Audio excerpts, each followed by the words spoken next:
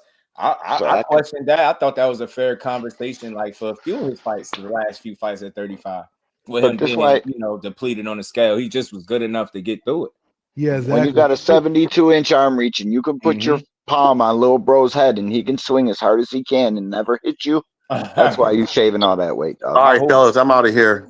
Nah, I mean, Big Dog, Willie, appreciate all right, man. Always. Salute to all you guys, bro. For sure.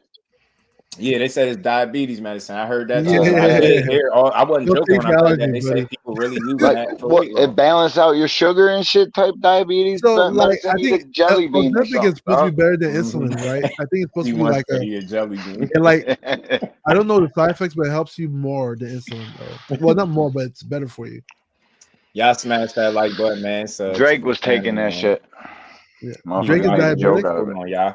Man. Y'all haven't smashed the like button. Make sure you do. And facts. Hold on, man. We gotta get to it, man. I got it one more time. I got y'all here, man. I don't want to forget because we had a long day. Come watch a fight, dog. Come get one of these tickets if you're a real G. Yeah, man. Let me say it again, You'll man. be watching it with me, bro. For anybody that is gonna be in there or planning on going to the Tank fight, wanted a way to go to the Tank fight with a chance to win a ticket, man. I'm telling you, I think it's a good deal. Matter of fact, I know it is. That fight. You say you wonder who win the fight? What? No, what if Lamont Roach wins the fight? That would be crazy. Nah, dog. He ain't winning shit. That might be the biggest upset we've seen since. It'll be Buster Douglas type shit. Yeah, it would. It'd be Buster Douglas level for sure. Yeah, but yeah, maybe even worse. But nah, it's exactly like Buster Douglas. Nah, it's Buster Douglas. They went 60,000 the last time they had 50,000 in the Tokyo Dome, and Monster just did that shit too, bro. It would be pretty big, but I don't know. Maybe that gate is probably bigger than the Tokyo gate. I don't know what the Tyson gate was. No cat. It might be. When all It's all things money, fall bro. apart. Money based. That's what it was. Hold on, y'all. I got y'all. Is doing it again. Another meet and greet, this time in Brooklyn, New York, during the Tank Davis versus Lamont Roach Fight Week. Friday, February 28th from 8 p.m. until midnight. If you're planning on being in town for the fight, pull up on us at the meet and greet. Tickets can be purchased via Cash App at JBT Network 1. That's JBT Network 1. There is an early bird special for $20 from now until February the 1st. Then it's $30. That covers entry and food. There will also be a cash bar, so make sure you get your tickets early. Only a limited number of tickets will be sold, so make sure that you are in that number. Several door prizes will be given away. For more information, call 410-322-4365. That's 410-322-4365. And have a great JBT day. Brought to you by the JBT, Curtis Sewell, Treasurer. Curtis Sewell, Treasurer. Shout out to Big Drop. Like I said, man. Big Drop. I can either pull up on us at the meet and greet or enter the raffle for a chance to win a Tank ticket, man, for $10. Yo, if 3 for I'm 25. I'm gonna bet on Lamont Roach. You know why? Why? If I bet $100 on Lamont Roach and Lamont Roach wins, I'll be like a millionaire. You know? I ain't mad at that, dog. If you do win, we split that shit though. I'll be a straight millionaire, bro. Know what I mean? You gotta come by the channel and give me half that joint. Where are y'all doing your meet and greet at? Yeah. It's at a bar at right by the Barclays. It's on South Myrtle Street, Brooklyn, New York, dog. New York. Going to the BK, getting it. Mm-hmm. You know what I mean? I'll be in the fight, getting it. Hopefully, I get some joints, but probably not. It's all good though. Yeah, I know y'all want to be there. Little media For that credential. real fight. Hell yeah, for that $12 million, $15 million record gate breaking event that y'all just can't wrap your head around. Boxing Hacker, you don't understand. Nobody was gonna watch. Man, yeah, like nobody care about this fight. It's crazy You to don't have me to because double when I back see on this Teo. This I Teo mean, conversation. We you ain't don't care about ticket I man. bought for $150 is worth $1,000 right now. No, I'm happy for Lamont Right Roach, now. man. I'm always happy for Me him. too. Me too. Happy as shit for Lamont Roach, Black bro. coffee, no sugar, no cream. Shout out to you, man. What y'all don't understand is, bro, Lamont been my favorite 130-pound fighter. Yeah, I'm happy for the brother, Been man. that. Like, Me too. so, Super happy. yeah. But yeah, I mean, It's not the fight. it I'm is not gonna what it say the is. fight I'm excited for, but as far as like just for But them Lamont, fighting, yeah, he's slow. He can't fuck with Tank. I know that. No, everybody knows that, bro. But listen, you guys are begging for these fights. When the betting odds open for those fights, you guys are betting for it. Don't say I didn't Are tell you you. betting on that fight, D1? I know you're putting your whole house on Tank. Nah, I don't bet. I don't bet on Tank shits because I don't know. Yeah, I mean, this one might go the distance. If I was betting, I would bet a lot of money on the distance. Tank fights make me nervous, bro. I don't really bet I on ain't him. even gonna lie to you, D1. I love Lamont Roach. Good fighter, fantastic. He's my guy, I've been bro. building up the fight, but it's He a gonna dirt get man. knocked out. He's gonna be He getting gonna get administered knocked out. melatonin. I love Roach, bro. He gonna get knocked out, bro. It just is Y'all what think it is. Lamont Roach is better You than know Frank what I Martin? think the problem gonna be? Nah, I think Frank's better than Athleticism, bro. Lamont in Yeah. the ring. I think Tank I just remember all around. Shakur saying that. And Let Tank me was tell you saying this. But it's it's lefty, it's southpaw versus orthodox, bro. And Tank thrives in those matches. He is gonna stuff his straight left into Lamont Roach crazy up downs. He ain't gonna know where he's at, bro. It's gonna be an easy cakewalk for Tank. But bro, what I'm trying to say is these other guys Shakur might be the only one because it's closed. But left-right matchups for Tank, he's the best open stance fighter in the world. It's not even close, bro. He closes distance, plays with your lead hand, keeps his hand on top. Like, he's the best open stance fighter, and it's not even close. And most of these guys are right-handed. Like Teo, he's out 2-3 rounds. The only guys that can give him a little problem, close stance matchups, where it's lefty versus lefty. That's why you see Frank Martin hanging the fight for so long, and Tank just try to pressure him out. Like, styles make fights, guys. Good point. Yeah. He fought Frank. That was a brilliant fight for Tank. He was letting Frank do everything Frank was Yeah, that doing. was You pretty guys brilliant, I thought thought. Frank was getting off, and it's not. It's all part of the plan. He does that shit in every fight, just in different ways. He'll fucking let you do things in different ways, bro. Listen, bro. I've been watching boxing 20 years before Tank, probably 30 years before Tank. Just because I recognize the real, this kid can fucking fight, man. I know you guys want excuses and this and that and the third. It's not really that, bro. This kid is the real thing, bro. He would survive in any era. He's a throwback fighter. He'll fucking fight. He'll stand in the pocket and fight. He can box with you. He can go backwards. He can go forwards. They all see what I'm saying right now. He's the real thing, bro. They're not ready to jump in the ring with him, bro, because we got to make sure this shit's right. Because chances are it's not going to go well for you. So you got to make everything right. And I get that. You know what I mean? But you guys need to stop taking all the credit away from this kid, bro. I'm just He just watch got to fight those big dogs, man.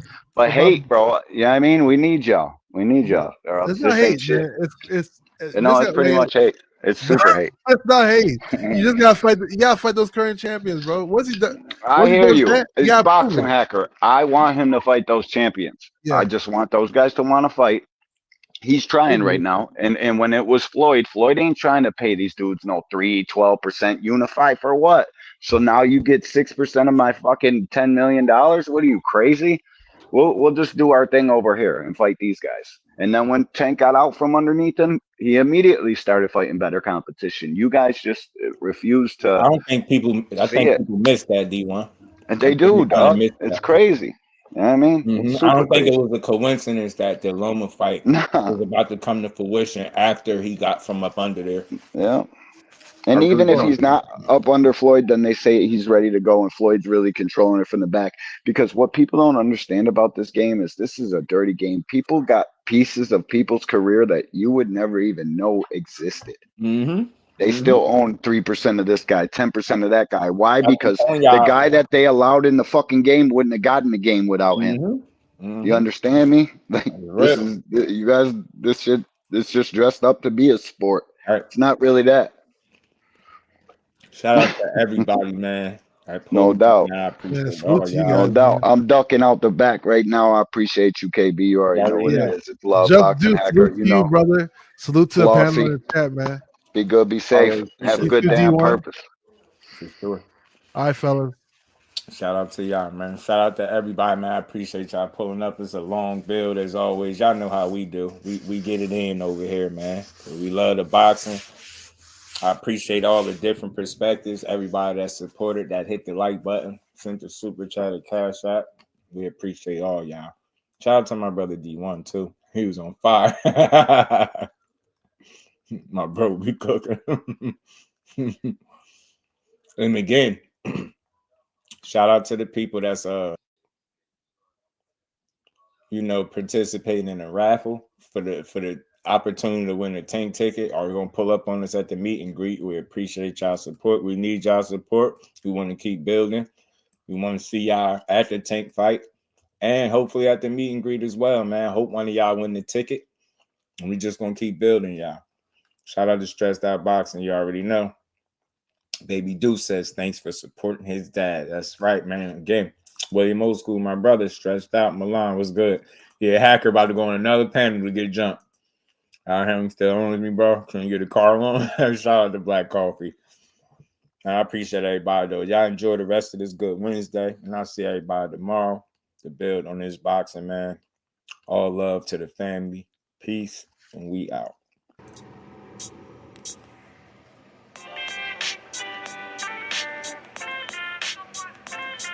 Yo, you know the deal. We back again. And I actually had dinner, y'all. I had, contrary to the intro, I ate some. I just ate. Ladies and guys, whether if you drunk or you high, it's time to pay respects to the illest man alive. If you think you got a point, he'll shrink you down to size. And from there it's downhill like a slinky or a slide. Open your eyes, got a deep connection with the rise, so you might see them jump in whenever they go live. Peep it, this channel blowing up now, it's not a secret. With tons of exclusive interviews to listen to. Them other channels I hate, but yo, they missing clues. They start narratives, sip the goose and twist the truth. It don't take a rocket scientist to get the proof. Just click the live at 4 p.m. Eastern time. But when you chime in, make sure you keep it kind. But if cowards want to debate, then it's feasting time. My man Jusdu shine busy all the time. Grind 24/7, 365. Videos he might have 365. My rhyme sick, they make you do a 365. You get a rich if you think you fit to survive. It's Jusdueboxing, time to click the live. Ain't no beginners, if you soft, you ain't down to ride. I crush you, respect too, it's Jusdu. He got the illest boxing show on the internet. The boy been a threat and he ain't even had dinner yet. Word him up. Yeah. You know what time it is.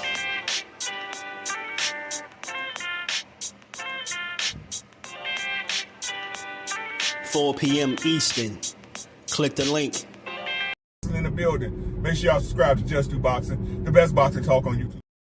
Jusdueboxing in the building, 4 o'clock shorty, man. Y'all make sure y'all check him out. He's going to be live today at 4 o'clock, man. And he's going to be spewing some good stuff as he always do with an unbiased approach, man. He's probably the most unbiased channel on what's going on. And one of my favorite channels, if y'all into that pugilistic perfection, if y'all into that boxing, that's that boy Jusdueboxing here on YouTube. Make sure y'all check out Jusdueboxing, the only unbiased boxing channel on YouTube.